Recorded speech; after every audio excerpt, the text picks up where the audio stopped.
చూస్ country delight, live better. ఇప్పుడే country delight app ని download చేసుకోండి. కూటి కోసం కోటి విద్యలు అంటారు. ఎవరు ఏ పని చేసినా అది చివరకు పొట్టకూటి కోసమే. 4 మెతుకులు టైంకి తినకపోతే ఎవరు కూడా పని చేయలేనటువంటి పరిస్థితి ఉంటుంది. అందుకే అన్నం పరబ్రహ్మ స్వరూపం అంటారు. కానీ అందరికీ అది అందుబాటులో ఉంటుందా అంటే ఏమో, కొంతమందికి ఉండకపోవచ్చు. బట్ అలాంటి అనాథలకి, అభాగ్యులకు, అలాగే అవసరం ఉన్న వాళ్లకు కేవలం ₹1 భోజనం పెడుతున్నారు జార్జ్ అనే వ్యక్తి గత కొన్నేళ్లుగా. అది కూడా సికింద్రాబాద్ ఏరియాలో అనమాట. సో ప్రస్తుతం మనం అక్కడే ఉన్నాము. ఈయన ₹1 భోజనం ఎలా పెట్టగలుగుతున్నారు? అది చాలా టేస్టీగా ఉంటుందంట. తర్వాత కొన్ని వందల మంది రోజు కూడా ఇక్కడ తింటూ ఉంటారు. అన్ని డీటెయిల్డ్ గా జార్జ్ గారితో మాట్లాడి తెలుసుకుందాం రండి. ఏంటండి ₹1 భోజనం పెట్టాలన్న ఆలోచన మీకు ఎందుకు వచ్చింది? ఎంతో మంది అభాగ్యులకి, అనాథలకి మీరు ఈరోజు ఇలా ఫుడ్ పెడుతున్నారు. ఎందుకు ఇలాంటి ఆలోచన వచ్చింది? ఏం చూసి మీరు ఇన్స్పైర్ అయ్యారు? నేను కూడా వలస కార్మికుడిలాగా హైదరాబాద్లో బ్రాంచ్ ఆఫీస్ ఉండి బెంగళూరులో పని పైన వెళ్ళడం, కొన్నిసార్లు బాంబేకి వెళ్ళడం జరిగేది. ఆ పని మీద వెళ్ళినప్పుడు డబ్బులు ఉండేది, జీతం వచ్చేది, కానీ మనకు నచ్చిన అన్నం దొరకకపోయేది. ఆకలి టైంలో పిచ్చోళ్ళలాగా గల్లీల్లో వెతుకుతుండేది. బాబు ఇక్కడ మీల్స్ ఎక్కడ దొరుకుతాయండి, అక్కడ వెళ్ళండి అని ఏదో ఒకటి దొరికితే తృప్తి చెందేది. ఆకలి విలువ అంటే ఎంత డబ్బులున్నా అని కాదండి, ఎన్ని డబ్బులున్నా కానీ కొన్నిసార్లు మనకు కావాల్సింది దొరకదు కదా.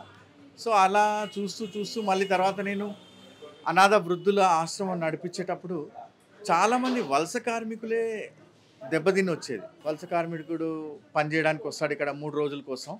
సడన్గా రాత్రి ఎవరో తాగిపిస్తారు, రోడ్డు మీద యాక్సిడెంట్ అయిపోతుంది, వాడిని హాస్పిటల్ వేసేస్తారు. వాడికి అన్నం ఉండదు. వాడికి తీసుకొచ్చిన తర్వాత వాడికి కావాల్సింది అన్నమే. ఆ అన్నం తిన్నాక వాడు మనవాళ్ళు అని అనుకుంటాడు. అప్పుడు ఆహా, మన వాళ్ళు అన్నం పెట్టారని.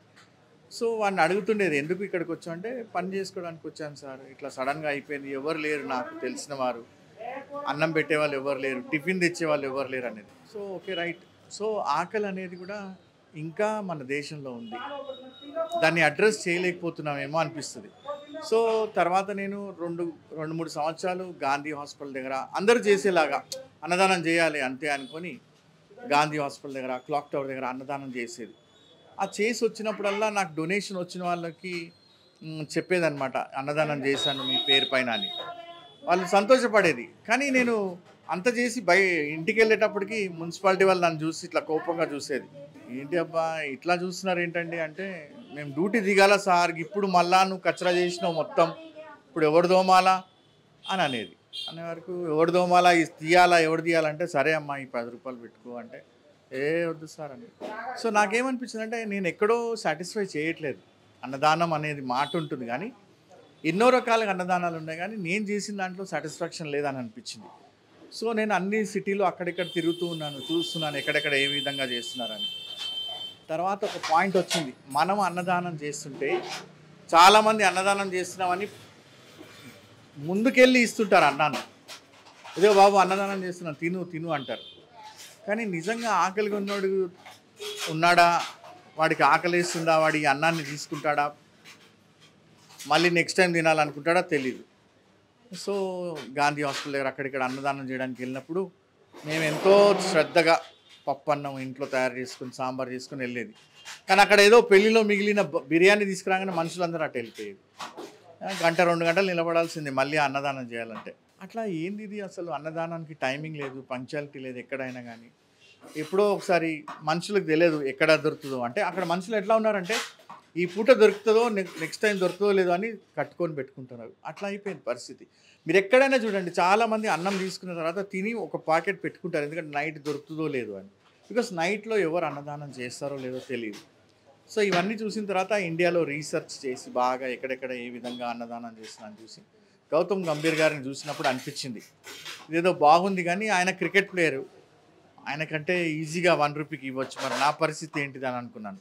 కానీ భగవంతుడు గొప్పోడు అనుకున్నాను. సరే చేస్తాడు, సహాయం చేస్తాడు, ధైర్యంగా ముందడుగు వేద్దాము, మన డోనర్స్ ఉన్నారు, వాళ్ళే సహకరిస్తారు, భగవంతుడు సహకరిస్తాడు, వెళ్ళిపోదామని. ఈ ప్లేస్ చూసినప్పుడు ఇది పైన కూలిపోయి ఉండింది, ఇది వాడకంలో లేదు ఈ షటర్. సో ఈ షటర్ వాడకంలో లేకుంటే ఈ ఓనర్ని అడిగాను, ఒక 2 గంటల పాటు ఇవ్వండి అన్నదానం చేస్తాను, సరే అని. సో మొదటి రోజు ₹1 పెడుతుంటే అందరు ఫ్రీగా ఇస్తున్నారని లైన్ కట్టారు. ₹1 అనేసరికి వెళ్ళి ₹1 ఇచ్చి తింటున్నారు. ₹1 కానీ ఇందులో నేను ఏం చూసానంటే, ఇందులో వేస్టేజ్ అవ్వదు, పేపర్ ప్లేట్స్ పడేయడం ఉండదు, వాటర్ ప్యాకెట్స్ చించేయడం ఉండదు. ఎంత తినాలో అంత తినేసి పక్కన ప్లేట్లు అక్కడ పెట్టేస్తారు. మళ్ళీ నేను కడుక్కొని మళ్ళీ రేపటి మేమే కడుక్కుంటాం. ఎందుకంటే అండి ఏదో షార్ట్ కట్లో వెళ్దాం అనుకుంటే కచ్చరా అయిపోతుంది ఇక్కడంతా. సో బెటర్ అది. మళ్ళీ వాటర్ క్యాన్ పెడతాం, వాటర్ బాటిల్ పెడతాం, అక్కడ కావాల్సినట్టు తాగి వెళ్ళిపోతాం. సో వేస్టేజ్ అనేది చూస్తున్నాము. ప్రతిరోజు 250 నుంచి 300 మంది తింటారండి. ప్రతిరోజు 3000 రూపాయలు ఖర్చు అవుతుందండి దీనికి. మాకు వచ్చేదంటే ఏంటంటే మా సంస్థ 300 రూపాయలే. డొనేషన్ ఎవరన్నా 3000 ఇస్తే 300 మందికి తింటారు అంతే. మేము పెట్టుకుంటాం అంటే అండి కొంతమంది ఏమంటారు, డబ్బులు ఇవ్వలేము బాబు, ఏదో బియ్యం సంచి ఇస్తున్నాను వాడుకో అంటే, అది ఇలాంటి టైంలో వాడుకుంటాం. ఏ టైంలో అయితే స్పాన్సర్ ఉండడో ఆ టైంలో వాడతాం. ఈ మధ్య పితృపక్షం అని నడుస్తుంది కదా, ఇదో ఇలా నువ్వుల లడ్డు బెల్లం అలా పెట్టి ఇవ్వమంటున్నారు స్పాన్సర్స్. సో అలా పెట్టి ఇస్తున్నాం. ఈరోజు కిచిడి కట్ట అండి, అంటే పచ్చి పులుసు ఇంకా కిచిడి అన్నం. నిన్న పప్పు అన్నం, దానికన్నా ముందు టమాటా రైస్, రైతా, అట్లా ప్రతిరోజు చేంజ్ చేస్తుంటామండి.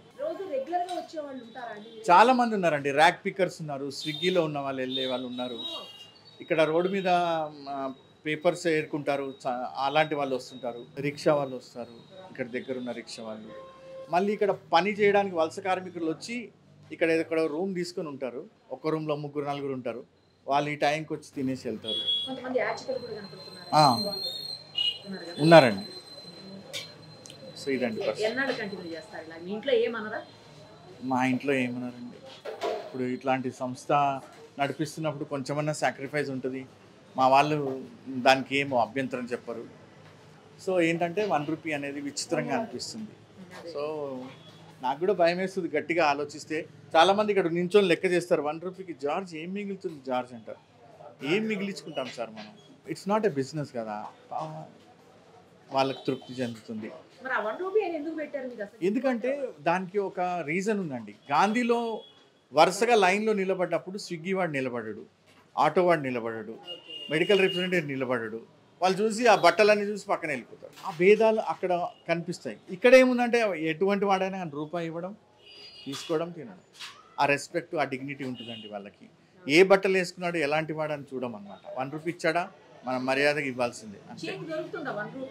ఇస్తున్నారండి, ఇప్పుడు ఇస్తున్నారు, చేంజ్ ఇస్తున్నారు.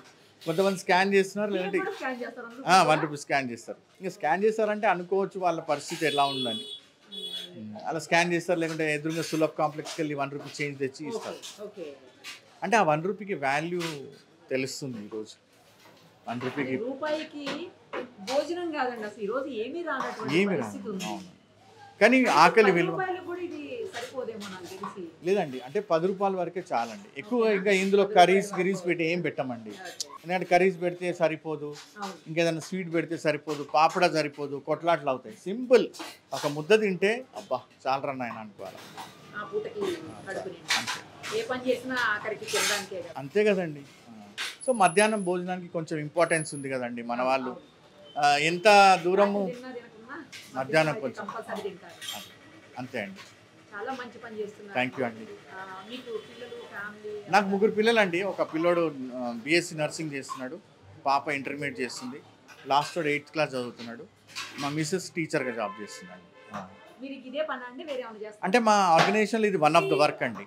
ఇది కాకుండా HIV వాళ్ళకి న్యూట్రిషన్ ఇస్తుంటాము, ఇంకా ట్రాన్స్ వాళ్ళకి కొంచెం సపోర్ట్ చేస్తుంటాము. ఇంకా అట్లా చిన్నగా మా రిమోట్ ఏరియాస్లో పాత బట్టలు, చెప్పులు, పుస్తకాలు అలా ఇస్తుంటామండి. మీరు సంపాదించడానికి అంటే కుటుంబం కోసం సంపాదించేది, కుటుంబం అంటే మా వైఫ్ సంపాదిస్తుంది. ఇప్పుడు ఈ ఆర్గనైజేషన్లో అందరికీ శాలరీస్ ఉంటాయండి. అంటే పార్ట్ టైం లాగా ఏ వర్క్ డొనేషన్ తోటి ఇస్తామండి. ఇప్పుడు పాత బట్టలు ఇచ్చే వాళ్ళు కొంతమంది అడుగుతారు, ఈ బట్టలు ఒరిస్సా పంపించాలంటే సరే జార్జ్ ఈ ఖర్చులు పెట్టుకోండి అని ఇస్తారు. మేము అంతా రాస్తాం, దీనికి పంపించడానికి ఇంత, ఒక మనిషి ఉండడానికి వాడికి ఇంత ఇవ్వాలి వాలంటీర్గా అని. సో చాలండి, వస్తుంది. ఎక్కువ వస్తే కూడా ప్రాబ్లం,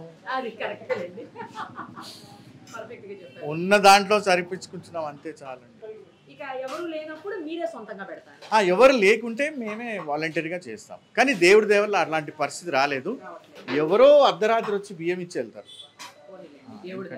వాళ్ళ ఆకలి ఉన్న వారికి భగవంతుడిని ఏమని కోరుకుంటారో తెలియదు, కానీ మమ్మల్ని వాడుకుంటున్నాడు అనుకుంటాను నేను, అంతే. థ్యాంక్ యూ అండి, థ్యాంక్ యూ. చాలా మందికి ఆదర్శం మీలాంటి వాళ్ళు. అయ్యో అలా ఏం లేదండి, థ్యాంక్ యూ అండి. మంచిగుందా? మంచిగా రోజు తింటారా? ఇవాళేనా? ఈ రోజు అయితే ఈ రోజేనా? బాగుందా టేస్ట్? బాగుంది. మరి ₹1 భోజనం ఏదైనా దొరుకుతుందా? దొరకదు. ఏం చేస్తారు మీరు? నేను డ్రైవింగ్ చేస్తాను. ఈరోజు అనుకోకుండా ఇటు వచ్చారా? మాది నర్సాపూర్, సికింద్రాబాద్. ఇప్పుడు ఓకేనా? మంచిగా బాగుంది, బాగుంది, టైంకి ₹1 చాలా బాగుంది. ఎక్కడ ఉంటారండి? ఏం చేస్తారు? నేను లేబర్ పని చేసుకుంటాం మేడం, అడ్డా మీద. ఓకే. ఇక్కడికి వచ్చి డైలీ తింటాం. అవునా? డైలీ డైలీ తింటాం. ₹1 ఎలా అనిపిస్తుందండి? భోజనం బాగుంటుందా? బాగుంటుందండి. రోజు ఇదే పెడతారా ఎట్లా? అంటే మారుస్తూ ఉంటారు ఐటమ్, వేరే వేరే వేరే వేరే మారుస్తారు. కాట్ రైసు, పులిహోర అట్లా అట్లా రకరకాలు. ఒక రోజు ఒక పప్పు అన్నం కూడా అట్లా పెడతారు. స్వీట్ కూడా మారుస్తారు డైలీ. మంచిగా ఉంది. డైలీ వస్తాం ఇక్కడ, ఇంకా ఎక్కడ పని చేసినా కానీ ఇక్కడికే వస్తాం. ఎంత దూరం నుంచి వస్తారు? మ్యాక్సిమం ఒక 5 కిలోమీటర్లు ఈ మధ్యలో సర్కిల్లో పెట్టుకున్నా కానీ మరి అక్కడ డబ్బులు పెట్టి కొనాలంటే ఏం కొనడం, ₹50 ₹60 పెట్టి ఒక ₹10 ఛార్జీ పెట్టుకున్నా కానీ ఇక్కడికి వచ్చి తింటాం.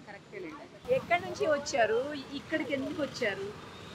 వచ్చింది బాధ్యత కూడా భోజనానికన్నా తెలుసా ఇక్కడ ఉంటుందని? ఉంటుంది అంతే. అంటే ఇంతకుముందు ఎప్పుడైనా వచ్చారా? చాలాసార్లు అవునా? టేస్ట్ ఎలా ఉంది? చాలాసార్లు వచ్చినా చాలాసార్లు డొనేషన్ కూడా అవునా? ప్రతి అమావాస్య రోజు డొనేషన్ చేస్తాను మా అమ్మ పేరు మీద. అప్పుడు 200, అప్పుడు 100, అప్పుడు 300 ఫోన్పే చేస్తాను. నేను కూడా టేస్ట్ బాగుంటుందా? బాగానే ఉంటుంది. చాలా నుంచి వస్తుంది. నచ్చిందా టేస్ట్ అయితే? టేస్ట్ నచ్చింది. ఇలా ₹1 భోజనం అంటే చాలా. అది ఏంటంటే మనం ఇచ్చినాం అనుకో 200, 300. అయితే ఒక మంచిగా అంటే ₹10 అంట. ఇప్పుడు మనం ఇచ్చే 200 ఇస్తే 20 మంది తినవచ్చు కదా. అట్లా ₹10 ఖర్చు అవుతుంది. 10. Okay okay. మామూలుగా అయితే ₹1, వాళ్ళు పెడితే 10. అట్లా ఏది ఒకసారి మా వాళ్ళు కూడా డొనేషన్ చేస్తారు, మా ఫ్రెండ్స్ వాళ్ళని. సుమన్ టీవీలో మీ పర్సనల్ అండ్ బిజినెస్ ప్రమోషన్స్ కోసం కింది నెంబర్కి కాంటాక్ట్ చేయండి.